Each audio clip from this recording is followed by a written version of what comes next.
Hey everybody. So I'm filming this for YouTube as well as my TikTok account. I wanted to introduce you to some of the behind the scenes work that I'm doing to create the new series in the Mess with ObiMom. So probably where we will start the series is with an opening that I like to call the Mr. Rogers neighborhood opening. It will probably be here on my back porch, because I can kind of control this area. So you'll probably see first the door, of course. This will be the door that we'll zoom in on when I'm doing the entrance to ObiMom's house. So it'll start here on the back door, and I have to show you this really cool thing. So this will basically be a part of the very first shot. This is going to be the intro a la Mr. Rogers' Neighborhood. And then, of course, we'll pan up to the door. And I'll have to find something that I can put on the door, on the window part, so that you don't see my reflection as easily of me filming it. But this will be the entrance to ObiMom's house. And how perfect is this rug? This is the second prop that you will see. This is ObiMom's apron that she'll be wearing when she's in the mess. I think it's kind of cool. I'm excited about it. So she'll be wearing that. Here are some more props that you'll be seeing. This is my Star Wars collection in my kitchen. This is ObiMom's lightsaber, one that I made at Disney. And then, of course, ObiMom's actual lightsaber that I use, the whisk lightsaber. Cookbooks that we'll be cooking from. This is a really cool Hallmark ornament that I got this. I think that's the coolest ornament ever from Hallmark. Of course, I have my Darth Vader mug, and you can't have Pal without Palpatine. Next to Darth Vader, of course. My droid Chopper will probably make a few appearances in future videos. R2-D2 mug, of course. This is my rainbow credit from Adamus Prime. He has a really great shop that he makes 3D printed items, and this is one he gave me at the con that we went to, and I'm really excited about it. It will have an appearance or two in the videos. Those are my droid mixing bowls, which of course ObiMom will make and use. That is a drinking container that I got at Disney and in Batu. And it'll make an appearance too. And then, of course, in this house, these are all the things that we do. So that is the Star Wars shelf. This will be a part of Ruby Solo's bar. So you'll be seeing all of these things there, but ObiMom will be using some items from this thing, so that's that. So this is actually a built-in shelf in my kitchen. You can see it goes all the way up, and all of my glasses are in here, all of my everyday glasses.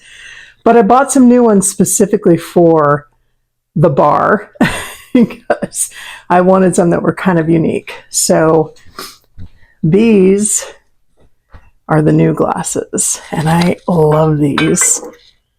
They're square, and they're really look cool as a prop. And of course, you can't have glasses without the picture. So those, and then of course, way up here on the top shelf, if you're gonna serve blue or green milk, you have to have a milk container. So those will be included as well.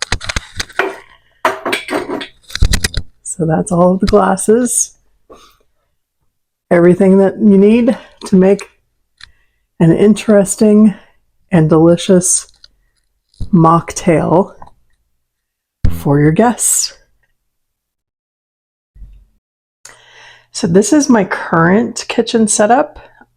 This is basically a buffet that I bought that I just really loved. I loved how industrial it looked. And so I decided this would be perfect for the Mach 1 bar. So I'm going to be rearranging things in this space. As you can see, this is my kitchen here. This is a wall in my kitchen. My stove is over to the right, and the China hutch part is over here to the left.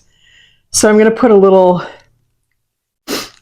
backdrop where this opening is to the back door, like a photo backdrop, so that it looks like it's an enclosed area.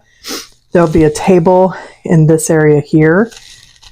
This chest, this buffet, will be moved out toward us, and it will be a part of the Mach 1 bar. I'll stand behind it as my new character, Ruby Solo, and I will be serving cocktails, or not cocktails, sorry, mocktails from that bar. And let me show you what's on the bar. So starting out, I'm going to have to plant these very soon so that I have them available, because there are some mocktails that you need some fresh herbs for, including peppermint, lavender, and chamomile. So those will be in these cute little planters that kind of go with the rest of the bar detail. And then these are the bar accessories. And they're pretty straightforward. They're pretty much anything you would use in a regular bar. You've got the smoker here. This is the smoker. It has holes in the bottom. You put this over the glass of whatever you're serving. You put a little bit of wood chips in there and fire that up, and then close that up, and it smokes the drink. These are basically toothpicks, metal toothpicks to garnish the beverages with pieces of fruit and etc. I've got everything you would need for an actual cocktail making in here. Strainers, there's a muddler, this is a citrus peeler. If you can see that, but it'll make kind of fancy citrus peeled pieces. I'm excited about that. Have to have a metal straw for certain drinks. So I got a couple of those. I won't go back in here. Come on, get back in there. There we go. There's a strainer. This is a muddler. I can't pull it all the way out, but basically it's for muddling mint or some sort of herb or fruit or something for some of the mixed drinks. Of course, we have the ounce pour, so you can pour ounces. Cocktail stir. Cocktail books, which I will be using these, but again, because this is a mocktail bar, all of the drinks will be non-alcoholic. But we'll do some cute things like Baby Yoda mocktail. So I'll be using some recipes from these books, which I'm very excited about. And of course, you have to have some place to put your fresh fruits. I'll have probably like slices of lemon or lime or oranges in here and here, maybe some cherries. Cutting board for cutting up the stuff you're going to put in the drinks. Very important. Ice bucket. Coca-Cola mixer. Yes, there's actually Coca-Cola in there. And it looks like a little detonator thing, which I'm really excited about. I have all of these containers. They are currently, most of them are empty. This one is basically a blue syrup, like cacao syrup, but it's non-alcoholic. This is agave. I'm going to put things like rice milk, coconut milk, passion fruit, maple syrup, etc. Things like that that I need to mix in the drinks will go in these containers. They aren't in here currently because most of the stuff I need to use needs to be refrigerated after it's opened. And I'm not filming yet, so I wanted to make sure that I had these available, but they're not full yet. So that's the bar setup. So this is the part where I probably went a little overboard. Captain Ruby Solo, her character, is a bartender. She worked at Oga's Cantina in the past, but then she decided she was going to open her own place, and she's calling it Mach 1 Sober Bar. All of the drinks are alcohol-free, and you don't pay her. You pay her by telling her a story.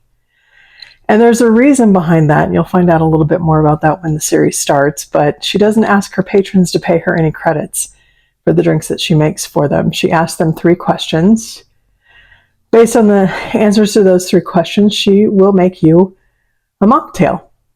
And then she will sit down with you, and you will tell her your story, and that's the price that you pay instead of credits for drinks at the Mach 1 Sober Bar.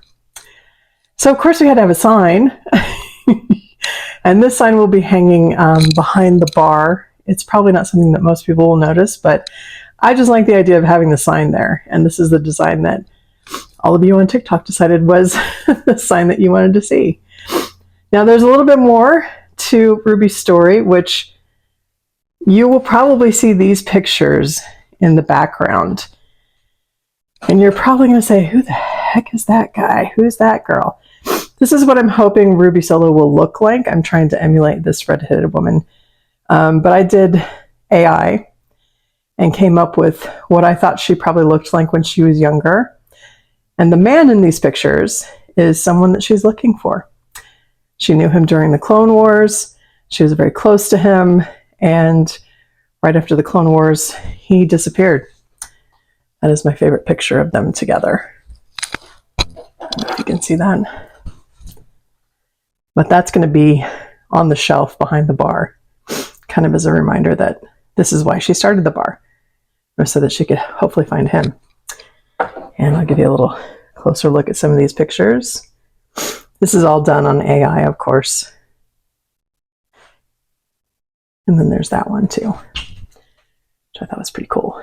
Then, of course, you can't have a bar without having glasses. So, and you can't have a bar without coasters. So you see what I'm saying about adult money and too much time on my hands. This is what we end up with, is way too much stuff that isn't really going to matter and no one's probably going to notice but me. If you are a military veteran, you'll know what I'm about to talk about. This is something that I'm going to put together because I want there to be a veteran and military connection through Ruby. She is officially named Captain Ruby Doc Solo. She was a medic during the Clone Wars. She basically was an air ambulance pilot. She would fly from the planet to the hospital frigate to take the wounded and injured for treatment. And she met this guy. I'm not going to tell you his name yet. You have to wait for the reveal. She met this guy who's a clone, and they fell in love. And as I said, he was lost right after the Clone War ended, basically. She can't find him. But because of the military connection, I'm going to do what's called a missing man table. If you don't know what that is, it's a table that we set up usually on Memorial Day. Always at any military function, we have a missing man table. It's just a way for us to honor those that are no longer with us, those that are POW, MIA. There's a lot of ceremony around it. There's a lot of significant symbols that go on that table. And Ruby is going to have that table in her bar. There's going to be a missing man table in her Mach 1 mocktail bar. And this is the pictures of her missing man that are going to go on that table. So that's part of that. So here's a closer look at some of the details. This is what I'm trying to make Ruby look like. Obviously, it's not me. This is an AI version. I'm going to try to emulate this look in my costuming and styling of Captain Ruby Doc Solo. I also am going to use these backgrounds that I did through AI, kind of as what the bar will look like in the background. These are some closer looks of her when she was younger with her man that will be introduced during the series. So I hope. So there's a lot more to show you guys, including a new mic setup, which I'm excited about. There are some camera holders, tripods. Thank you. The word just escaped my head. There's some tripods that I purchased as well that I'm going to use for this project.